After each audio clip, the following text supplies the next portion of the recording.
Olá, o meu nome é Jonas Ferreira, sou Technical Account Manager na AWS e viemos hoje para falar sobre segurança.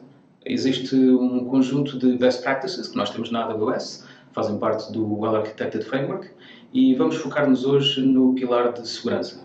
Vamos falar um pouco sobre segurança, um pouco sobre os serviços e melhorar o nosso uso na AWS.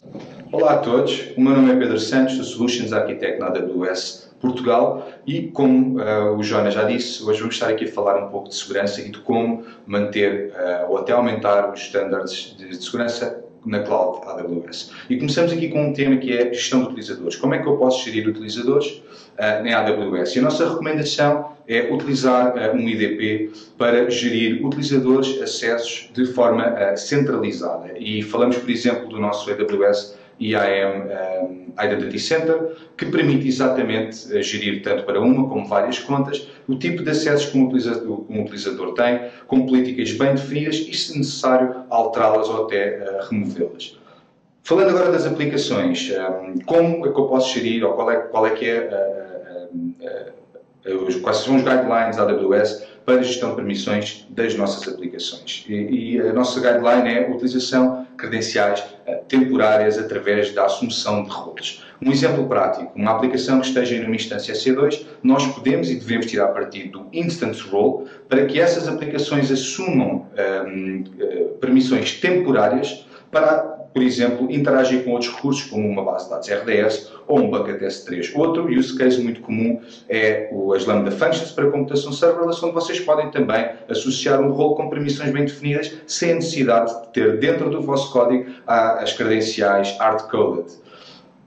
Quando não é possível, porque existem casos em que não é possível utilizar roles, o que fazer? A nossa recomendação é, se não for possível utilizar roles, então apliquem regularmente a rotação de credenciais. Desta forma, se por algum motivo elas tiverem sido corrompidas, elas deixam de ser válidas após o momento em que são rodadas. Vou só mais aqui um ponto muito importante também em relação aos utilizadores. Login e password.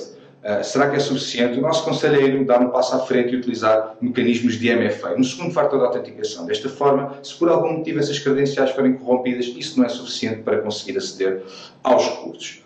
Agora, como é que eu posso atribuir as políticas aos meus utilizadores, aos meus roles? A nossa recomendação é utilizar sempre uma lógica de privilégios mínimos. Okay? Portanto, o que é que nós queremos dizer com privilégios mínimos? Apenas os necessários para a realização das atividades, tanto por parte das aplicações como por parte dos users. E para começar, a nossa recomendação é começar com aquilo que são as AWS Managed Policies, são políticas que já estão construídas, que prevêem aquilo que são os use cases mais comuns e a partir daí ir diminuindo aquilo que é o âmbito dessas políticas e criando um maior número de restrições até chegar então àquilo que são as políticas mínimas. Uma ajuda também nesse exercício é o IAM Access Analyzer, que vos permite, por um lado, gerar políticas de acordo com as melhores práticas e, por outro, também gerar essas políticas com base na atividade dos users através dos logs de CloudTrail. Mas isto não deve ser uma atividade única e, portanto, a nossa sugestão é que isto seja embebido dentro da cultura da empresa e que constantemente seja feito um exercício de revisão e de diminuição de permissões sempre que possível. Uma das outras coisas que temos de ter em atenção na AWS é termos uma lógica de traceability. Traceability é a habilidade de podermos ver o que é que está a acontecer dentro das nossas contas, quer seja a nível de infraestrutura ou aplicacional, que é para podermos então ver se temos lacunas de segurança e podermos reagir e corrigir. Um dos serviços que temos para podermos ver todas as ações que são feitas na AWS é o AWS CloudTrail. Quando existem criações de recursos ou quando há alterações de recursos, quer seja criar um bucket ou mudar um security group ou coisa assim do género, tudo é registado dentro do CloudTrail. Então o CloudTrail torna-se num sítio central onde nós podemos ver que ações é que estão a ser feitas dentro da conta e é possível monitorizar e remediar ou prevenir certas ações. A nível aplicacional, temos um outro serviço que é o X-Ray. Com o X-Ray é possível criar indicadores e pedidos que entrem dentro da nossa infraestrutura e que saltem de serviço em serviço.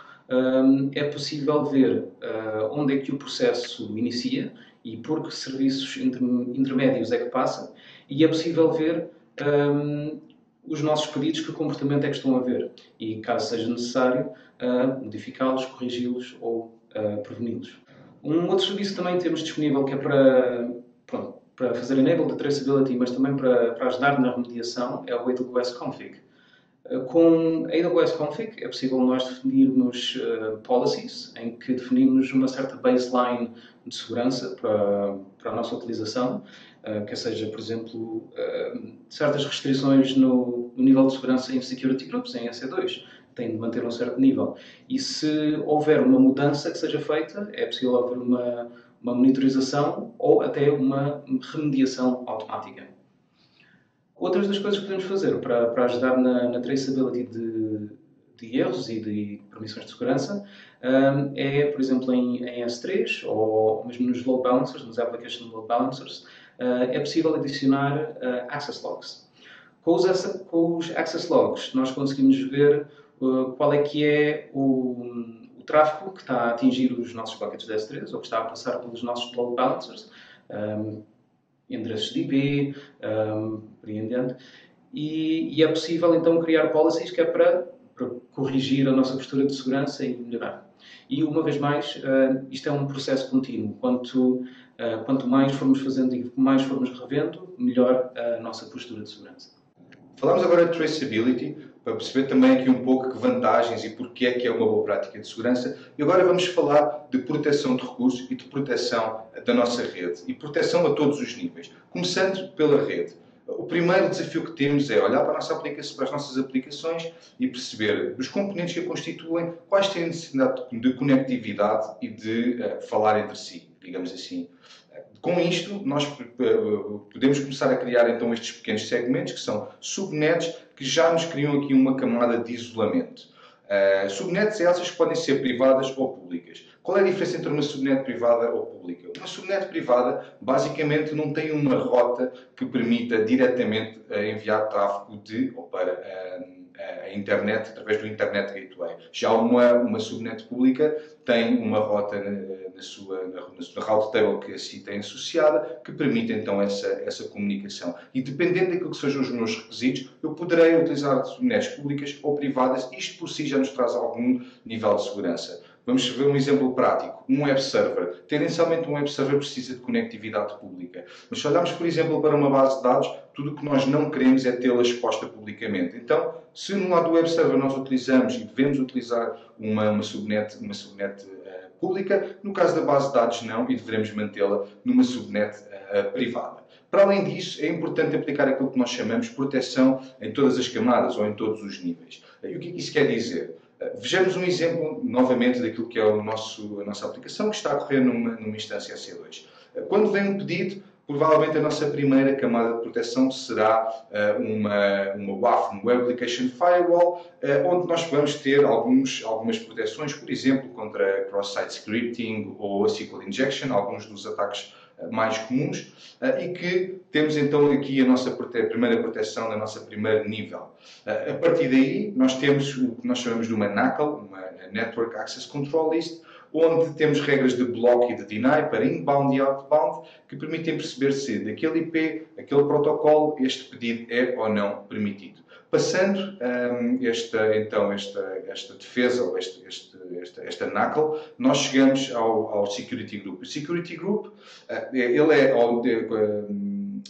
encontra-se ao nível da Network Interface, no caso aqui do nosso exemplo da nossa instância, e onde nós temos novamente regras que nos permite perceber se aquela gama de IPs ou aquele IP pode ou não, através daquele protocolo, chegar à nossa instância. Se a resposta for positiva, segue então, ainda podemos ter algumas proteções ao nível da instância em si. Então este é o nosso conceito de defesa em depth, a todos os níveis, e é uma recomendação que fazemos ou que partilhamos com os nossos clientes. Aqui uma sugestão também que confere já um aumento do nível de segurança, que é a adoção de serviços geridos. O facto de nós adotarmos serviços geridos à AWS faz com que deleguemos parte daquilo que são as atividades de manutenção de segurança à AWS.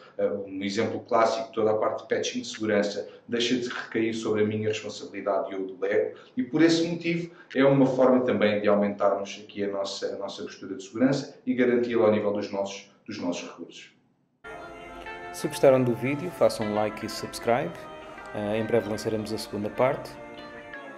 De todos nós aqui na AWS, obrigado e Happy Cloud Computing!